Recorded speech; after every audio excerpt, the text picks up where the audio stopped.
Pria itu telah mengambang di laut selama sebulan. Hidup dari ikan yang masih hidup. Suatu hari, dia tidak bisa menahan diri lagi, mengalihkan pandangannya ke arah anak laki-lakinya yang ada di depannya. Tepat saat anak laki-lakinya diangkat oleh ayahnya yang memegang hewan itu. Kemudian ibunya mengangkat dayung dan membunuhnya, lalu melemparkannya menjadi makanan bagi hiu. Setelah itu, ketiganya melanjutkan mengapung di laut. Akhirnya, tepat sebelum mereka mati kelaparan, Sarah melihat benua di depannya. Dia pikir itu hanya hayalan. Namun setelah melihat dengan seksama, itu memang sebuah pulau. Dia sangat gembira. Perahu kecil dengan mudah merapat ke pantai. Sarah menggendong dua anaknya ke pulau. Hal pertama yang dia pikirkan adalah memberi mereka makan. Dia menggunakan alat pemotong kelapa, memberi anak-anak minum sedikit air kelapa untuk energi. Kemudian dia menggantungkan sehelai kain di cabang pohon. Kemudian dia membawa barang bawaan ke pantai. Dia menyusunnya menjadi pondok sederhana seperti ini. Selanjutnya, dia membawa anak-anak mencari air tawar. Tidak lama kemudian, mereka menemukan aliran air tawar yang jernih. Dia segera mengisi wadah dengan air.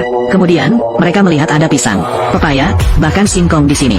Ada makanan ini. Sarah benar-benar bisa merawat dua anaknya. Mereka tidak lagi kelaparan. Namun, cuaca di pulau ini sangat tidak menentu. Tak lama kemudian, hujan deras turun tanpa peringatan. Sarah segera membawa dua anaknya mencari perlindungan dari hujan. Barulah saat itu dia menyadari bahwa pondok yang dia bangun tidak berguna.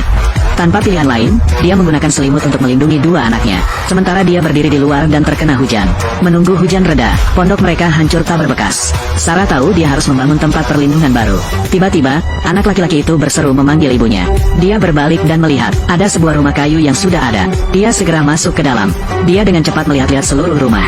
Meskipun tempat ini sudah usang, namun masih ada berbagai peralatan. Kemungkinan besar dibangun oleh penduduk pulau sebelumnya. Hanya perlu membersihkannya sedikit. Itu akan menjadi tempat perlindungan bagi ibu, ayah, dan anak-anak. Beberapa waktu kemudian, Sarah telah belajar cara menangkap ikan sendiri, membuat hidangan ikan panggang lezat untuk anak-anak. Dua anak itu juga memiliki banyak permainan yang menyenangkan di pulau. Menggoda kura-kura, menangkap cumi-cumi, mendengarkan lagu laut. Keluarga mereka hidup dengan sangat bebas dan mandiri. Dalam sekejap mata, dua anak itu telah tumbuh menjadi lebih besar, dan sepenuhnya beradaptasi dengan kehidupan di pulau. Mereka dapat mengejar babi hutan di hutan, berenang bersama di mata air.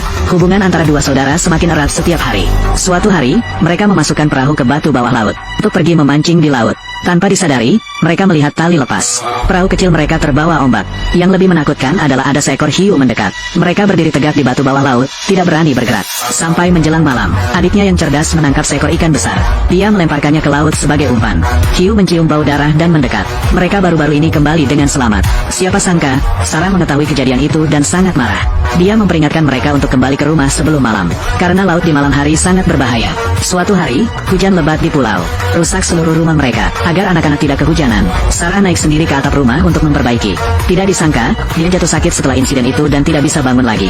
Sebelum meninggal, dia berharap kedua saudara akan saling menyayangi dan membantu satu sama lain. Berani melanjutkan hidup, dan kemudian dia menyiapkan tempat tidur untuk dirinya sendiri di bawah pohon oak.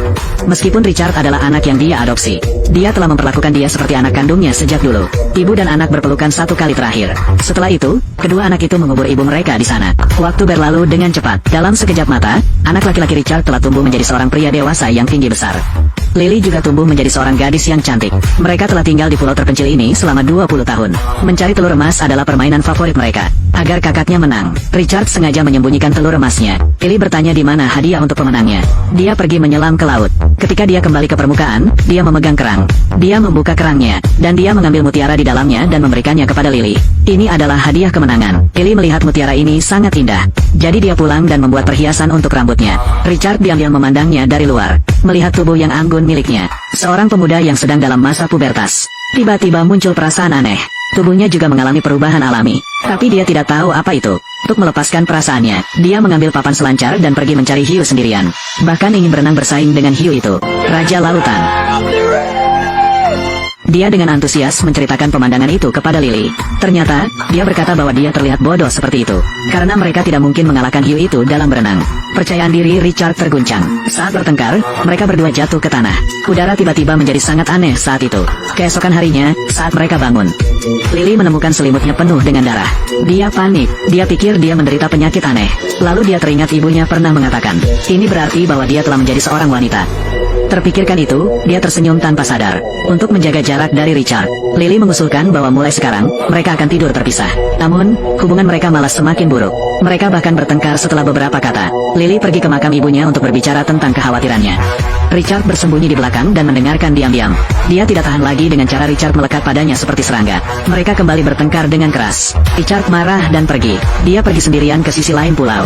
Ternyata dia masuk ke wilayah suku kanibal. Dia melihat sekelompok orang liar mendekatinya. Dia segera bersembunyi di belakang pohon. Dia mengoleskan lumpur ke tubuhnya dan berbaring di tanah. Pada malam hari, dia melihat sendiri. Suku kanibal mengadakan upacara. Pemandangan mengerikan membuatnya ketakutan. Dia segera melarikan diri.